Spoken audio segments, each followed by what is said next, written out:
Assalamualaikum warahmatullahi wabarakatuh.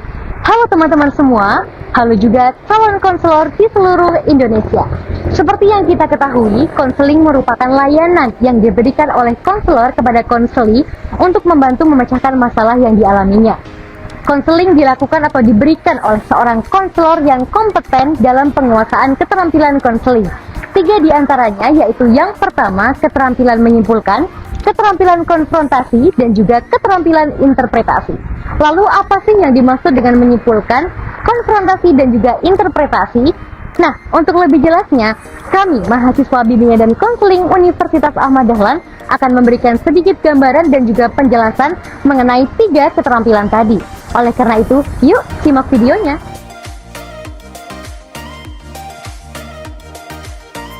Pengertian keterampilan menyimpulkan. Nah, keterampilan menyimpulkan ini mencakup perhatian yang ada pada konseli. Bagaimana konseli menyampaikan perasaan, tujuan, waktu, dan efek dari pernyataan. Kemudian ada tema. Setelah konseli menyampaikan tema, pesan dan selama beberapa waktu, konselor dapat melihat konsistensi yang ada pada pesan konseli. Kemudian konselor menyimpulkan dengan respon teknik menyimpulkan. Tujuan dari keterampilan menyimpulkan, yang pertama yaitu mengikat pesan konseli, yang kedua mengidentifikasi tema pesan sesi konseling yang telah dilakukan, yang ketiga memperlambat laju sesi konseling, dan yang keempat meninjau kemajuan sesi konseling. Adapun tahapan dalam menyimpulkan yaitu 1. Mengingat pesan yang disampaikan konselor secara berulang. Yang kedua, mengidentifikasi beberapa elemen dari pesan konselor. Yang ketiga, menggunakan kalimat yang telah konselor pilih untuk menggambarkan pesan konselor. Yang keempat, menilai efektivitas menyimpulkan konselor dengan mendengarkan dan mengamati apakah konselor menyangkal pesan yang disampaikan konselor. Halo Mbak Novena. Halo Ibu. Oke Mbak Novena, gimana kabarnya Mbak Novena?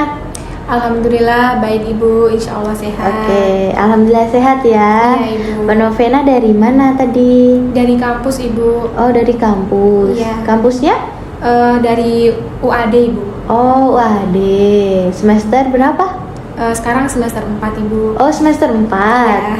Oke, berarti Mbak Novena sekarang lagi berkuliah di UAD semester 4 ya? Iya Ibu. Nah kalau boleh tahu Mbak Novena ini jurusannya apa? Saya ngambil komunikasi Ibu. Oh Ilkom. Izin, Ibu. Oh Ilkom, oke ya baik.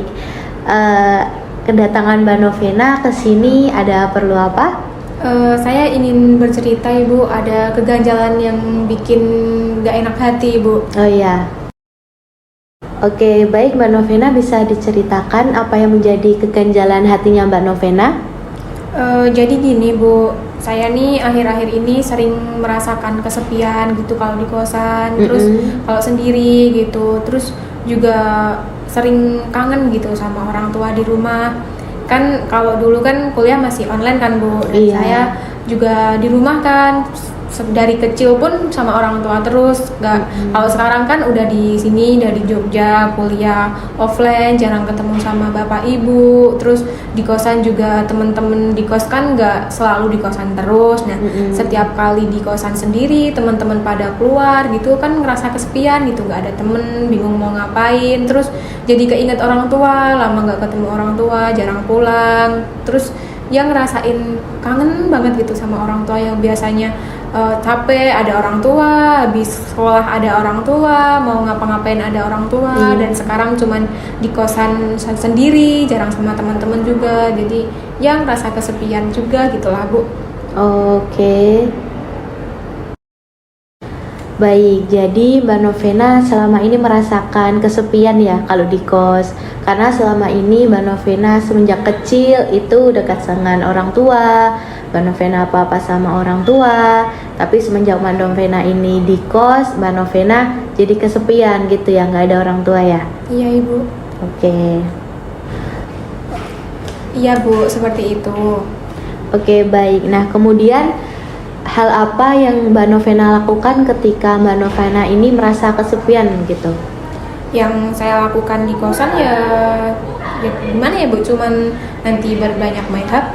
Terus kalau ada tugas-tugas dari kampus, tugas-tugas pelajaran gitu ya nugas aja. Terus nanti kalau ada temen-temen di kelas main gitu ya ngobrol-ngobrol aja sih, menyibukkan diri biar tidak ngerasa kesepian sama kangen sama orang tua. Tapi ya tetap aja ngerasa kayak sedih sepi gitu lah Bu. Terus ya nanti telepon sama bapak ibu gitu, tapi nggak setiap hari juga gitu Bu. Oke, jadi Mbak Novena nggak telepon bapak ibu tiap hari? Enggak Ibu. Oke, kalau boleh tahu berapa kali biasanya Mbak Novena telepon? Iya, tidak menentu sih Ibu, kadang ya seminggu 2 hari sekali, seminggu 3-4 kali. Soalnya ya orang tua kan juga punya kesibukan sendiri, ya meskipun nggak telepon tapi ya paling cuma chat aja gitu Ibu. Oke.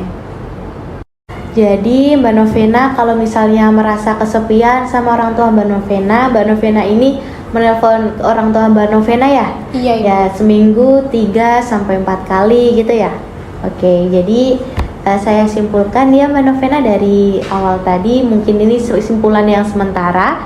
Mbak Novena ini merasa kesepian kalau Mbak Novena ini di kos karena dari sedari kecil Mbak Novena bersama kedua orang tua Mbak Novena apa-apa sama orang tua Mbak Novena, sehingga hal tersebut Mbak Novena merasa kesepian gitu. Dan waktu kesepian Mbak Novena sesekali menelpon orang tua Mbak Novena gitu. Tadi Mbak Novena bilang seminggu bisa 2 kali, bisa 3 kali gitu ya Mbak Novena ya? Iya Ibu. Oke, baik. Keterampilan konfrontasi atau confronting skill adalah keterampilan konseling di mana konselor menjelaskan kesenjangan, konflik, dan ketidaksesuaian pesan klien antara perasaan, pikiran, dan tindakan. Tujuan konfrontasi adalah untuk membantu konseli menjadi lebih sadar akan perbedaan atau keganjilan dalam perasaan, pikiran, dan tindakan mereka. Tahapan keterampilan konfrontasi. Yang pertama, yakni ada mengidentifikasi jenis kesenjangan atau distorsi. Kemudian yang kedua, menilai tujuan konfrontasi konseling. Kemudian ada yang ketiga, yakni merangkum berbagai elemen kesenjangan yang ada. Baik, jadi Mbak Novena ini memiliki rasa takut ya untuk memiliki pasangan karena Mbak Novena memiliki pengalaman yang kurang mengenakan di masa lalu Mbak Novena, seperti itu? Iya Ibu. Oke. Saya sekarang merasa takut gitu kalau mau mengulang lagi, maksudnya buat memiliki pasangan lagi, menjalin hubungan lagi sama seseorang gitu. Memiliki rasa trauma yang bikin nggak enak ke hati gitu Bu. Tetapi di sisi lain saya juga pengen gitu punya seseorang lagi gitu. Jadi semangat saya, memotivasi saya seperti itu Bu. Tapi ya saya masih trauma itu Bu. Oke, baik. Gini Mbak Novena, jika saya gambarkan, nah ini Mbak Novena itu seperti ingin memiliki bunga mawar, di mana bunga mawar itu sangat indah, sangat cantik, sehingga Mbak Novena ini ingin memilikinya gitu. Nah, akan tetapi di satu sisi Mbak Novena ini sangat takut akan duri yang dihasilkan oleh bunga mawar itu, karena durinya itu akan menyakiti Mbak Novena gitu. Iya Ibu, mungkin seperti itu. Pengertian interpretasi adalah proses konselor menjelaskan kepada konseli tentang peristiwa yang bermasalah kepada konseli dengan caranya sendiri. Tujuan dari interpretasi adalah membantu konseli untuk memahami diri konseli bila mana konseli bersedia untuk mempertimbangkan dengan pikiran yang terbuka. Oke, baik. Jadi Mbak Novena merasakan keikhlasan untuk melepas pasangan Mbak Novena, seperti itu? Iya, saya ikhlas Bu buat ngelepasin dia sekarang. Oke, tapi Mbak Novena bilang Mbak Novena ikhlas ya. Akan tetapi kalau dilihat dari ekspresi wajah Mbak Novena ini malah Mbak Novena menunjukkan kebalikannya gitu. Mbak Novena masih seperti ada yang mengganjal di hati Mbak Novena.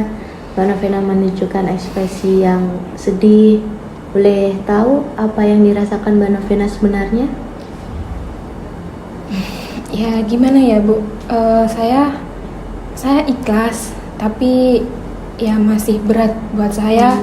Saya berusaha untuk membiasakan tanpa dia, seperti itu Ibu. Oke, pasti berat ya untuk Mbak Novena. Iya Bu. Nah, itu tadi gambaran dari 3 keterampilan konseling, yaitu merangkum atau menyimpulkan, kemudian konfrontasi, dan juga interpretasi. Sebagai calon konselor, kita sudah seharusnya memahami dan juga menguasai 3 keterampilan konseling atau lebih. Kenapa demikian? Karena semakin baik penguasaan kita terhadap keterampilan konseling, maka akan semakin baik pula konseling yang kita laksanakan. Kami mahasiswa bimbingan dan konseling Universitas Ahmad Dahlan pamit undur diri. Terima kasih, semoga bermanfaat. Wassalamualaikum warahmatullahi wabarakatuh.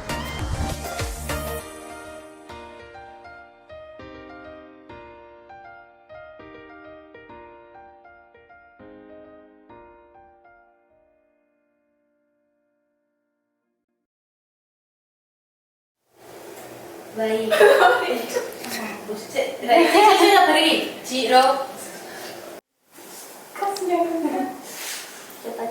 Dia. Kamu lahir berapa tahun